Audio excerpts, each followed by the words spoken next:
this big celebration you're having on March the 5th at the River House. Why the Celtic celebration, Richard?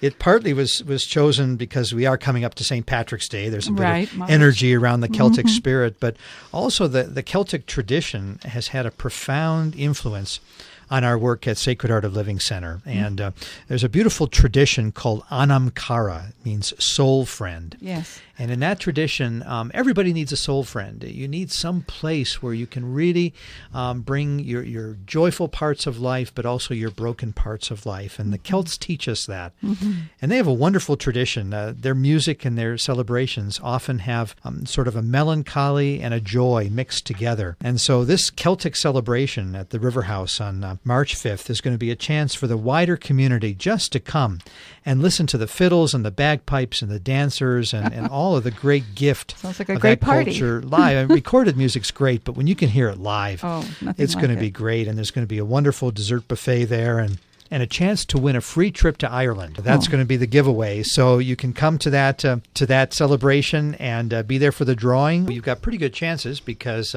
it's not a huge national raffle. It is really your odds are good. Probably be a couple of hundred tickets, and so if you call and your name is on that ticket, you'll have a chance to be drawn for that Celtic pilgrimage in June. Or you can buy a ticket for the celebration or the drawing online at sacredartofliving.org, or you can call our office at 383-4179 for tickets to any of these great events coming up. Explain some more about the Sacred Art of Living workshops that you give around the world, and Ireland and in India and different places.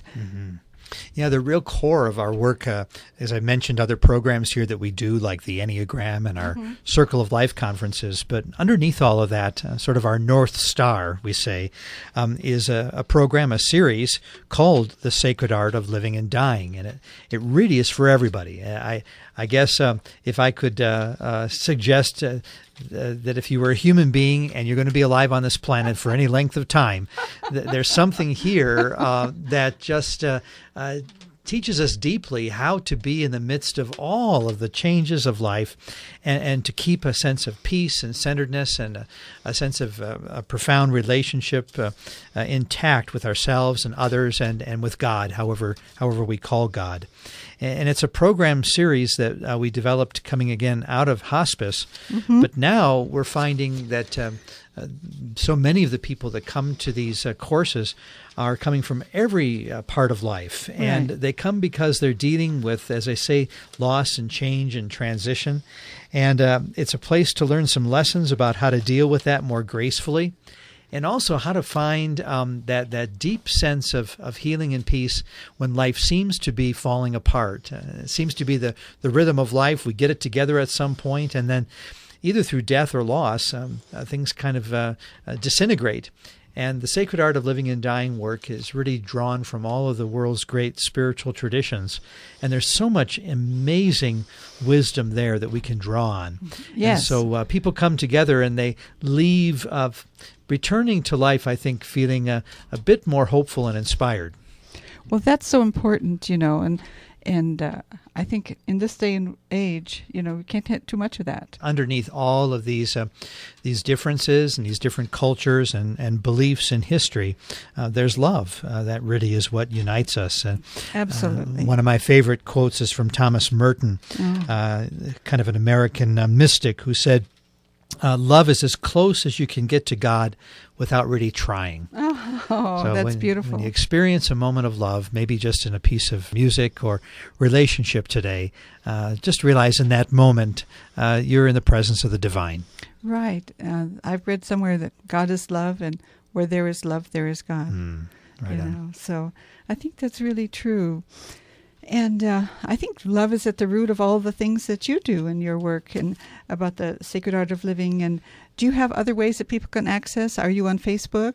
We're on Facebook. Many people go to our website, sacredartofliving.org. There's some wonderful recordings there that can be downloaded, some beautiful music. It's a very rich site, so I'd encourage people to look at that. You have music on your site? We do. Oh, well, I'll definitely have to listen. For people here in Central Oregon, we have an amazing lending library. Oh, do you? A lot of people don't realize that even though our work is done all over the world, the center, the offices are right here in Bend, Oregon, right near Fred Meyer Shopping Center in the south part of town. And so give us a call, 541-383-4179. To visit us, to learn more about some of the programs and offerings that we have. There's an amazing resource here in town. And for those of you maybe who are feeling, especially right now, like you need some support or resources in dealing with loss or grief or illness or any of those kinds of things, the Sacred Art of Living and Dying is part of the wonderful coursework and resource that we have to offer you. That is wonderful, because when I first went to your workshop in 98, and you were just starting there, you just started in 97, it was so rich, and now it's grown even more and more. And to think that it's right here in our own community. And thank you so much for being with us, Richard. Do you have any parting thoughts you want to share? Maybe just a thought from the Celtic tradition about grief, only because, returning to that again, I'm thinking that maybe some people listening to this may be stuck in some place of grief, and it can feel pretty hopeless. And it's I'm going to put this into a very modern context because this is an ancient saying, but I would translate it this way. All right. For Americans today, I'd say grief is like driving in the dark. They would say traveling in the dark in the Celtic times. You can only see the little bit that's in front of you, but eventually you're going to get there. So grief is that little bit of light that we hang on to. And if you can find that wherever you do, in a relationship, in a piece of music, in a poem, in a workshop, those are all ways to not just be alone and isolated in your grief. And it's absolutely essential that we share those feelings, because people in this culture stuff them down, and we don't really share. But to be sort of resurrected from it, so to speak, is a way for your spirit not to get stuck and stay buried all the time. So we want to reiterate the dates. That's Saturday, March the 5th is the party at 7 o'clock at the River House. And Sunday from 1 to 4 at the Lutheran Church on Broster House is March 6th, March 6th, yes. Right, and then we have the Enneagram Workshop coming up at St. Charles Hospital in Bend, and that's going to be mid-March. So 11th and 12th, 11th and 12th, right? 11th and 12th. So just contact the center, 541-383-4179 about any of those or other programs. Well, Richard, it's been such a pleasure having you on. We just feel really honored to have you with us today. Thank you.